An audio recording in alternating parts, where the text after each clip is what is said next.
in the political and geopolitical field lately, right on the blink of Donald Trump taking over America again, that in a recent collapse of the Assad regime in Syria, with President Bashir al-Assad reportedly fleeing to Russia, signifies a profound change in the geopolitical landscape of the Middle East.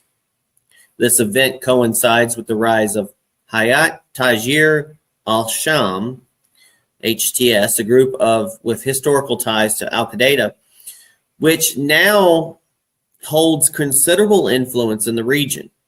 This development poses significant challenges for internal policy, particularly in the realm of anti-terrorism and regional stability. Given the U.S.'s stance on avoiding further foreign entanglements, this situation underscores a debate on, do we get involved or do we not get involved? I would rather us not get involved. Because in Syria's collapse, there is a call of not getting involved.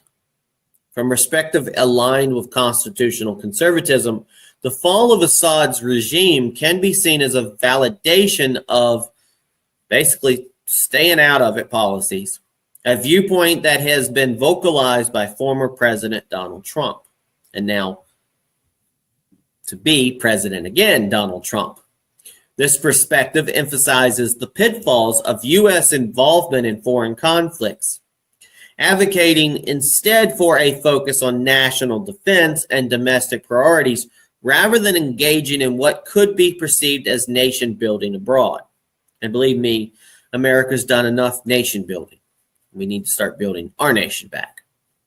The rapid change in Syrian governments without significant U.S. military involvement might be cited as instability, but it could be preferable to the cost and complexities of direct intervention.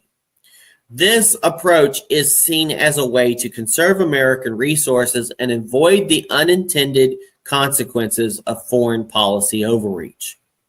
However, this scenario also highlights the complexity of non-involvement. The rise of HTS, despite its terrorist designation, presents a potential threat to international security. Balancing the principle of non-intervention with the need to combat global terrorism remains a nuanced challenge, one that requires careful consideration of both the ideological commitments to sovereignty and the practical implications for global peace and security. This situation underscores the need for strategic thinking in foreign policy, particularly in how the U.S. navigates its role in regions like the Middle East without reverting to past patterns of deep military engagement.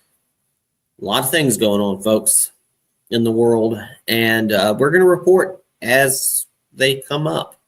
We'll be right back with GoRightNews.com.